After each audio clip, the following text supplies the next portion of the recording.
5월 2일 토요일 신명기 12장 8절부터 19절까지의 말씀입니다. 예배에 대한 사전적 정의는 경배, 고백, 기도, 감사를 통해 초월자를 향한 존경, 숭배, 경의를 표하는 것이라고 합니다. 구약 성경은 예배를 히브리어 아베다라는 단어로 가장 먼저 설명하는데요. 이 아베다라는 단어의 뜻은 종, 노예라는 어원을 갖고 있습니다. 즉, 예배를 드리는 자가 종이라는 의식을 가져야 한다는 말이지요. 예배는 종이 상전을 섬기는 것이라는 뜻이 여기에서 나왔습니다. 신약 성경에서는 예배를 뜻하는 라테리아와 히스타워라는 단어가 있는데요. 엎드려 부복하다라는 뜻입니다. 겸손하게 엎드리는 것이 예배의 기본이라는 것이지요. 하나님께 예배하는 자는 자기 생각, 자기 의지, 그리고 모든 것을 주님 앞에 내려놓고 종처럼 순복해야 합니다. 또한 예배를 헬라어로 프로스키네오라고 하는데요. 그 정확한 개념은 존경을 나타내다 혹은 최상의 가치를 돌리다 라는 뜻입니다. 즉 우리가 하나님께 예배를 드린다라고 하는 것은 어떤 일정한 의식을 통하여 하나님께 존경을 나타내는 것을 뜻하며 그 의식의 의미는 최상의 가치를 하나님께 돌리는 뜻이어야 한다는 말이지요. 오늘 본문도 어제에 이어서 예배에 관한 말씀입니다. 8절부터 10절까지의 말씀을 함께 읽어볼까요? 너희는 우리가 여기서 우리 마음에 맞는 대로 행하는 그 모든 것들을 따라 거기서는 행하지 말라. 이는 너희 하나님 여호와께서 너희에게 주시는 안식과 그 기업에 아직 이르지 못했기 때문이다.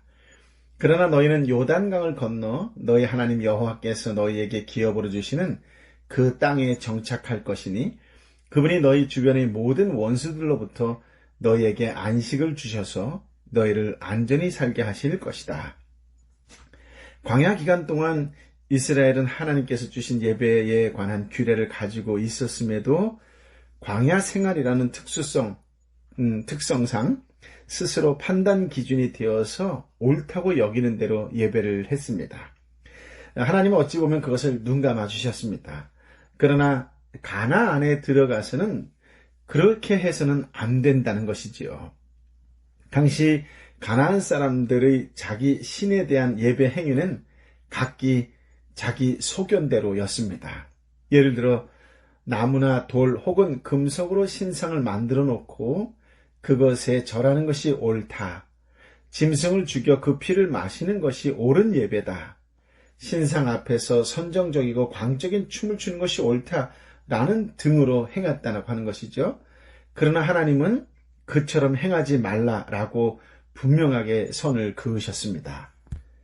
11절부터 13절까지의 말씀을 함께 읽어볼까요? 그때 너희 하나님 여호와께서 그분의 이름이 있을 곳으로 선택하신 그곳에 너희는 내가 명령하는 모든 것을 가져다 드릴 것이며 그것은 너희 번제물과 희생제물과 너희 11조와 특별한 예물과 너희가 여호와께 바치겠다고 약속한 가장 좋은 소유물들이다. 그리고 거기서 너희 하나님 여호와 앞에서 너희와 너희의 아들, 딸들도 너희 남종들과 여종들과 자기 몫이나 기업이 없는 너희 성문 안에 있는 내 사람들이 함께 기뻐하라. 너희는 스스로 조심해 너희 마음에 내키는 아무 곳에서나 너희 번제물을 드리는 일이 없도록 하라. 하나님께서 원하시는 예배 방식대로 예배해야지 과거에 보았던 이집트 방식이나 장차 보게 될 가나안의 예배 방식을 빌려서는 안 된다. 이방인들의 방식을 따라해서는 안 된다라고 하는 말씀이지요. 하나님 나라의 예배는 내가 원하는 방법으로 드리는 것이 아닙니다. 각자의 소견대로 예배 드리는 것이 아니라 하나님이 주신 방법대로 드리는 것이지요. 하나님 나라 예배는 하나님이 인정하시는 예배, 하나님이 받으시는 예배가 되어야 합니다. 내가 만족하는 예배가 되면 하나님이 빠진 연출된 예배이지요. 내가 만족하는 예배가 되기 위하여 다른 사람을 배려하지 않거나 하나님을 중심에서 벗어나게 하면 안 됩니다. 그렇습니다. 광야에서 드리는 예배와 가나안 정착 이후 상속의 땅, 언약의 땅에서 드리는 예배는 달라야 합니다. 가나안에 들어가기 전과 들어간 후의 삶은 달라야 합니다. 하나님을 알지 못할 때 드리는 예배는 예배가 아니지요. 하나님을 막 알기 시작할 때 드리는 예배는 어리둥절한 예배입니다. 어려운 예배지요. 그러나 하나님을 알면 알수록 드리는 예배는 삶이 달라져야 합니다. 행동이 달라져야 합니다. 그러므로 마음대로 행하던 예전 생활을 버려야 합니다. 하나님의 규례와 법도를 따라 말씀에 순종하면서 내가 나의 소견, 나의 연약함이 사라지도록 하나님께 기도해야 하겠지요. 성도는 그런 의미에서 자신의 영성 관리를 잘 해야 합니다. 인격 관리가 아니라 영성 관리입니다. 자기 소견에 좋을 대로 듣고 해석하는 것이 아니라 성령의 감동된 믿음의 성도가 되시기를 바랍니다. 그것이 하나님 나라의 예배이지요. 그런 의미에서 요즘 내가 드리는 예배가 어떤 예배인지에 대해서 한 번 더 묵상해 보시기 바랍니다.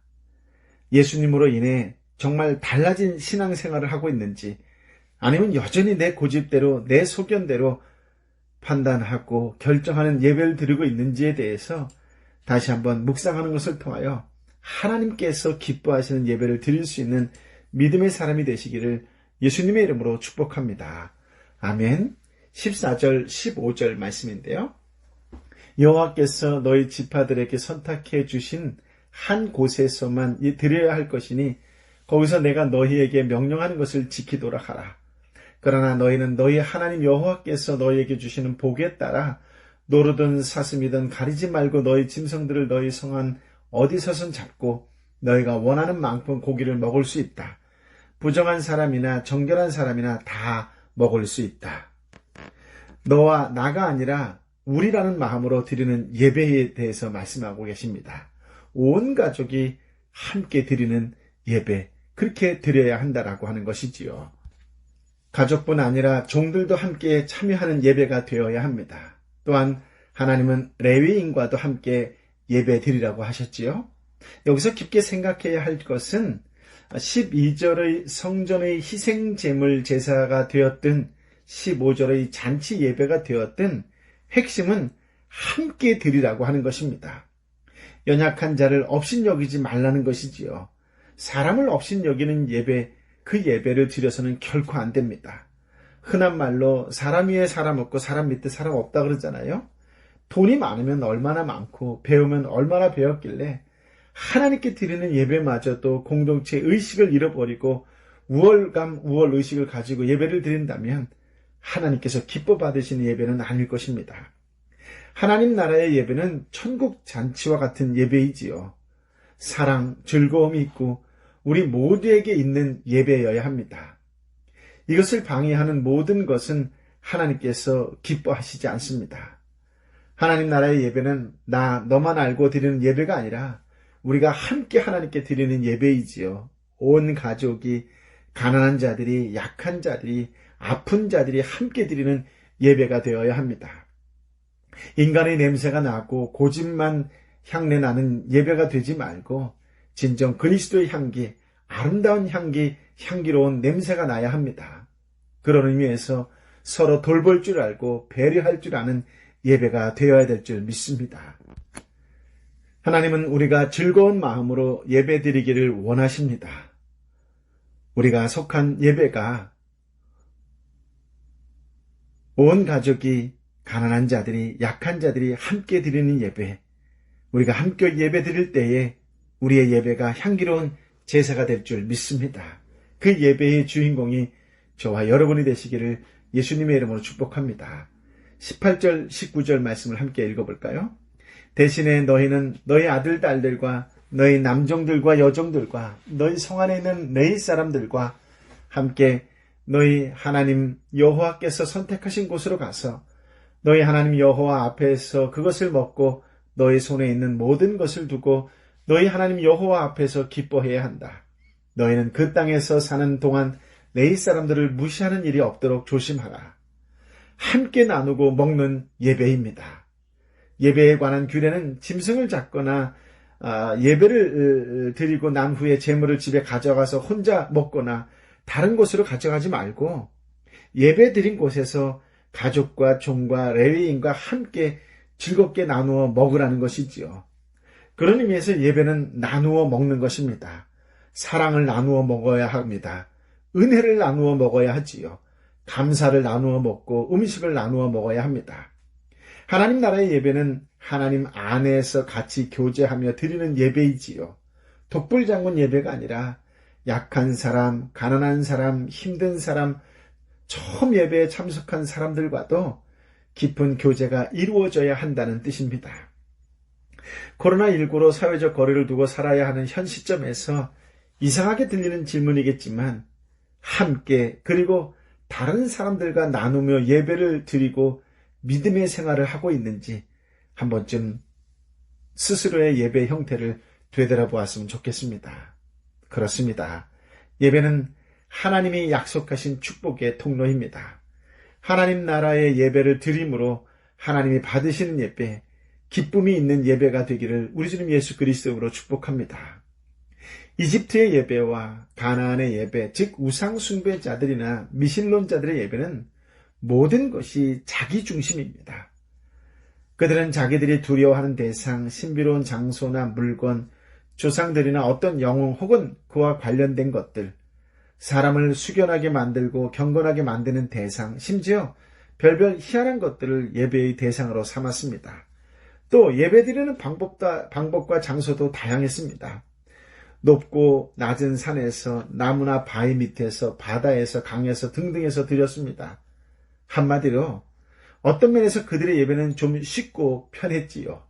내가 원하는 대상에게 어제의 대상과 오늘의 대상이 달라도 좋고, 어제는 해에게 예배하고 오늘은 달에게 예배하고, 그리고 내가 할 수 있는 방법으로 내가 마음에 드는 장소에서 원하는 대로 예배할 수 있기 때문이지요.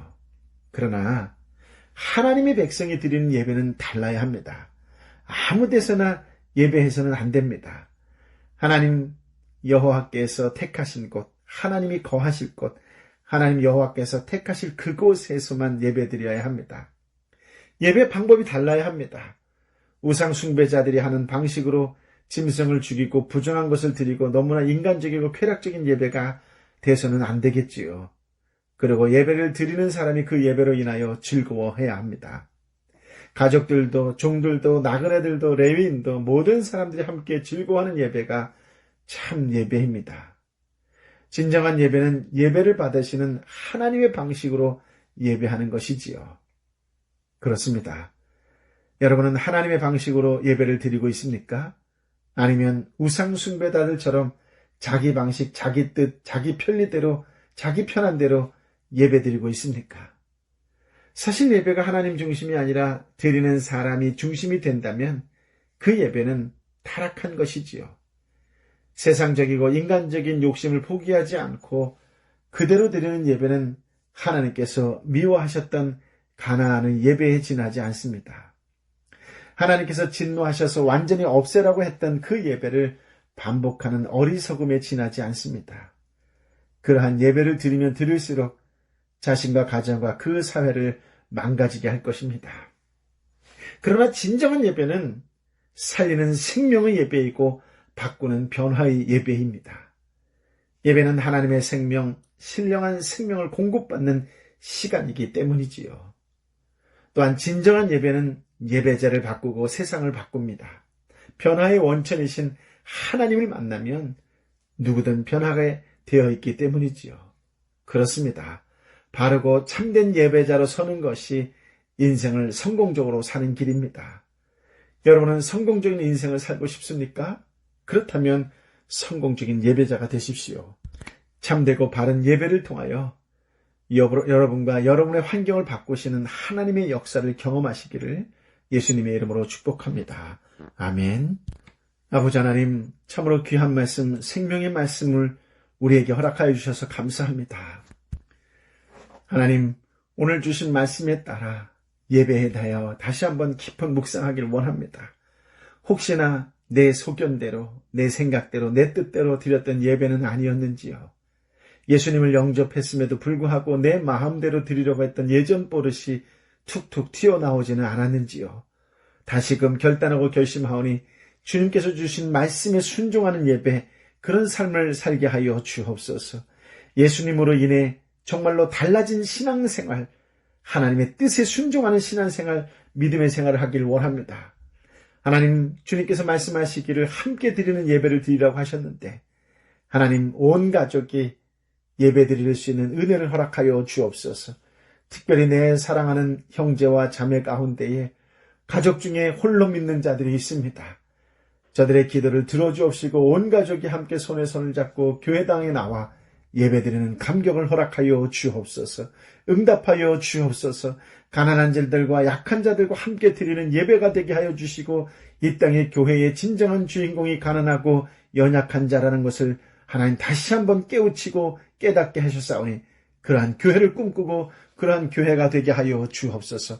함께 모여 예배드리는 그것을 통하여 예수 그리스도의 놀라운 향기가 드러나는 참된 예배의 공간, 그런 우리의 삶의 공간이 되게 하여 주옵소서. 함께 먹으라고 말씀하신 주님, 어떤 상황과 환경 속에서도 하나님 나누고 교제하고 나누는 진정한 사귐의 공동체가 곧 우리의 교회가 되게 하여 주옵소서. 가난하고 연약하고 힘들고 아프고 지쳐있는 자들과 함께 나눌 줄 아는 그러한 진정한 사귐과 나눔이 있는 교회, 그런 공동체 되게 하여 주옵소서. 오늘도 기쁨이 있는 예배 드리길 원합니다. 축복의 통로의 삶을 살길 원합니다. 오늘 세상 가운데 그렇게 축복과 구원과 은혜의 통로의 삶을 살아가는 성령의 충만한 하나님의 사람들 되게 하여 주옵소서. 이제는 우리 주님 예수 그리스도의 은혜와 아버지 하나님의 크신 사랑과 성령 하나님의 위로 역사 교통 충만하심이 주신 말씀을 붙잡고 말씀대로 순종하며 주의 뜻에 합당한 자로 살겠노라고, 오늘도 세상 속의 축복의 통로, 구원의 통로, 은혜의 통로의 삶을 살겠노라고 결단하고 결심하는 하나님의 사람들 한 사람 한 사람 머리 위에, 저들의 삶터와 일터 위에, 특별히 경제적으로 또 영적으로 아파하고 힘들고 지쳐있는 내 사랑하는 자매와 형제 가운데에 열방의 선교사님과 선교주 위에 함께하여 주옵기를 간절히 축원하옵나이다. 아멘.